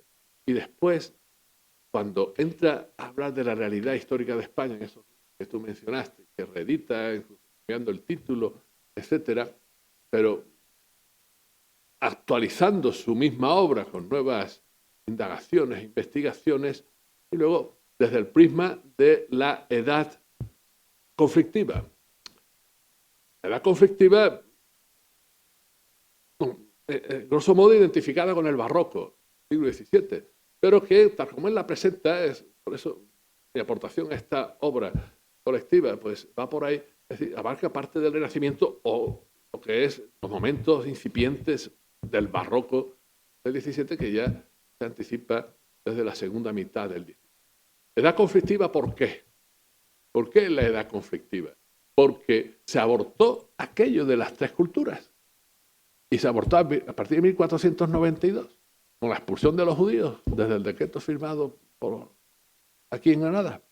Y después reforzado con la expulsión en 1609 de los moriscos. Y entonces, lo que era tres culturas, en ese equilibrio dinámico medio, porque, otras cosas, una no tenía fuerza para imponerse a la otra, ni aun cuando conquistaban territorios unos y otros.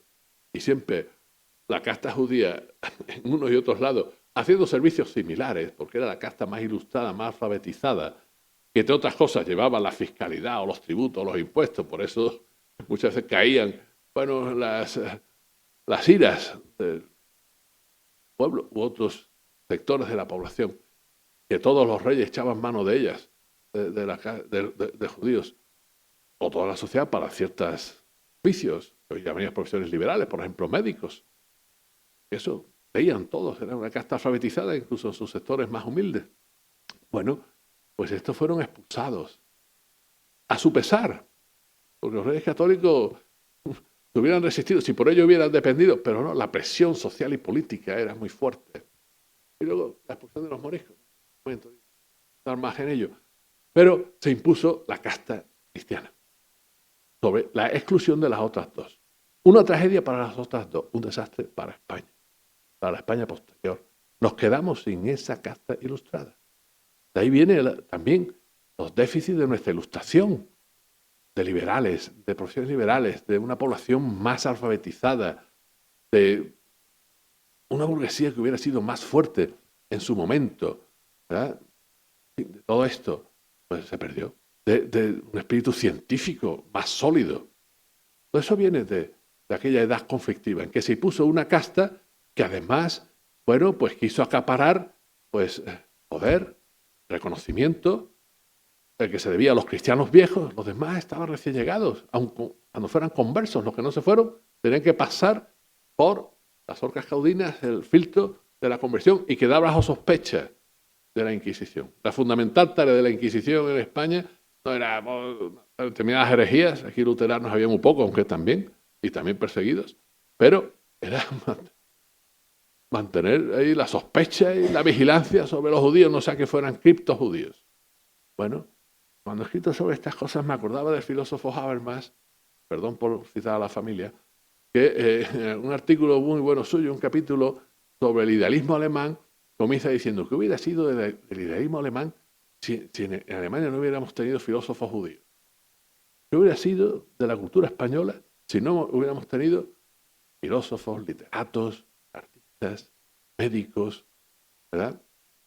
Los judíos han usado a partir de cierto momento judeoconversos y en muchos casos perseguidos por la Inquisición. También algunos llegó a inquisidor, todo hay que decirlo, ¿verdad? Pero, bueno, como el arzobispo Hernando aquí el primer arzobispo, pues también estaba bajo sospecha en Granada después de la conquista, Hernando de Talavera, Jerónimo, pues lo cambiaron por Cisneros, también bajo sospecha, porque hubiéramos sido esta cultura sin Teresa de Ávila, sin Miguel de Cervantes, sin Fernando de Rojas, sin el escéptico Francisco Sánchez, antecesor de Descartes, sin el mismo Spinoza, uno de las cabezas de la filosofía europea del XVII, de familia judeoconversa de origen hispánico que pasando por Portugal volvió a Ámsterdam. Bueno, y no solo fue perseguido aquí, que además luego Spinoza fue condenado también por la sinagoga en Ámsterdam, ¿no? ¿Qué hubiera sido? Bueno, pues eso era el fruto de la edad conflictiva, ¿verdad? Y de una edad conflictiva que entró en el barroco en una época de esplendor, donde muchos de estos descollaban. Hay quien habla hasta de antecedentes de judíos, hasta de nuestro Francisco Suárez, aquí al lado. Bueno, pues todos estos ahí anulados y abortados. Pero ¿qué le preocupaba a Américo Castro? Hombre, ¿qué salió de aquella edad conflictiva? Pues una sociedad española marcada por siglos por la intolerancia, por el rechazo al otro, por la desconfianza, por la sospecha, por el peso de una iglesia y unas estructuras políticas que desembocaron en el nacionalcatolicismo y que tuvimos hasta el final de la dictadura franquista y todavía hay quien lo añora.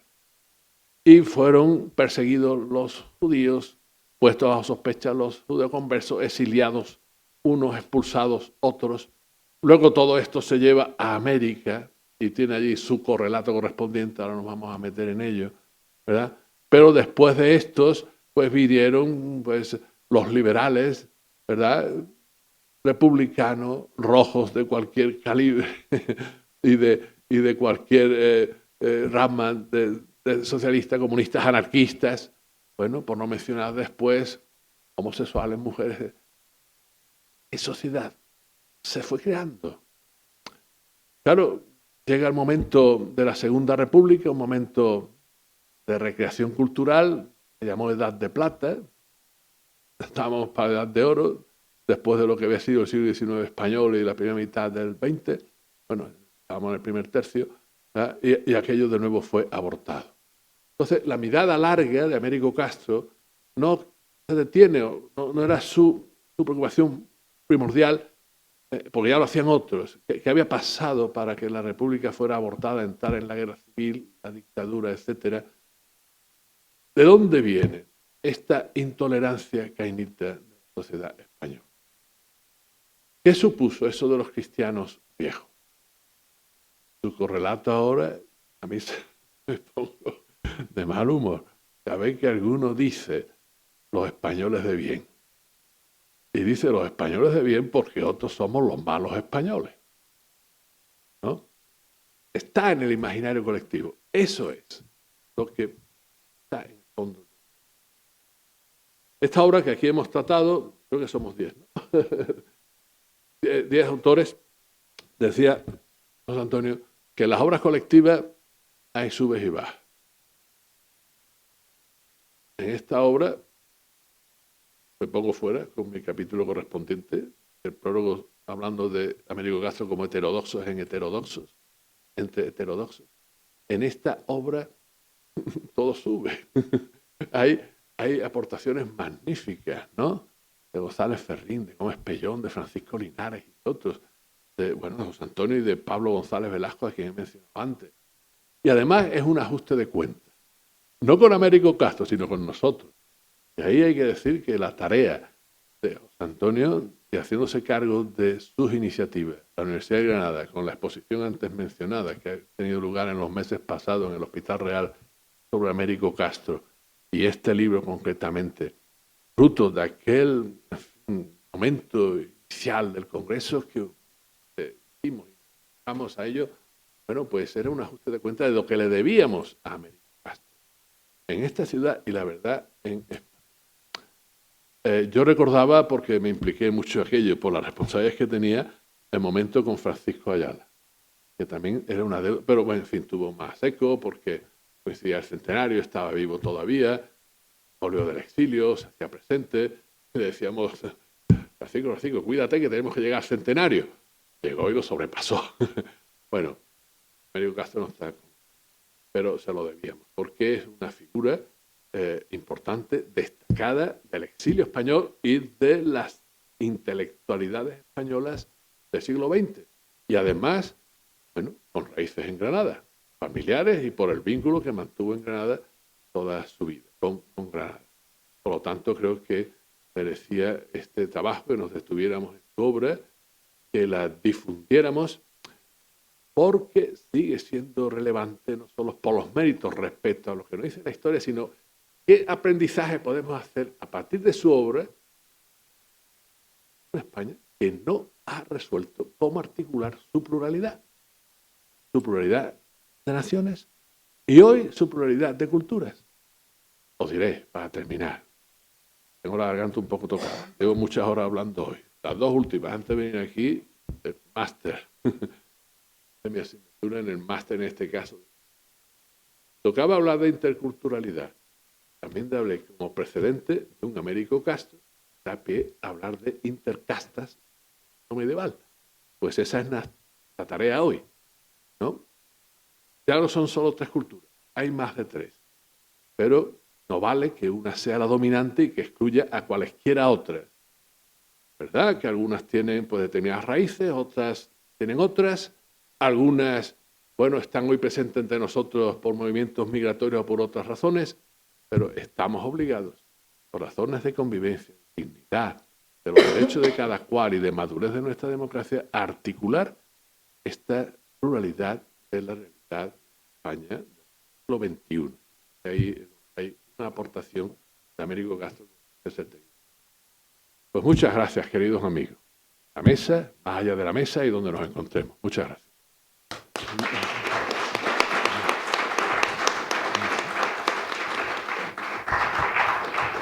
Muchas gracias, José Antonio. Y para no alargarles más la velada, magnífica velada, tenemos una pluralidad de miradas, de saberes aquí en lo alto de la mesa. Y quería acabar precisamente con unas palabras de José Antonio al hilo, ¿no?, de estas últimas reflexiones que hemos hecho. Y a propósito de esos saberes, ¿no?, de las humanidades, dice: nutren el tejido cultural necesario para que nuestra sociedad no esté ayuna de referencias de sentido al articular su convivencia democrática y sostener valores sobre los que asentar las instituciones de la vida en común. Leamos, leamos y leamos. Muy bien. Muchas gracias por acompañarnos y, bueno, pues un aplauso a Lili, que nos ha acompañado.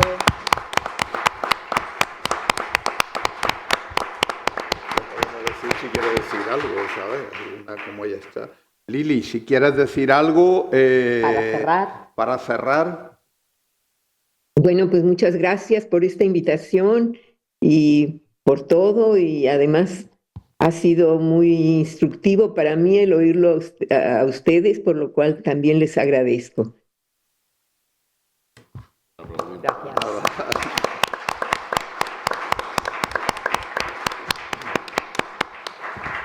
Pues muchas gracias y buenas noches.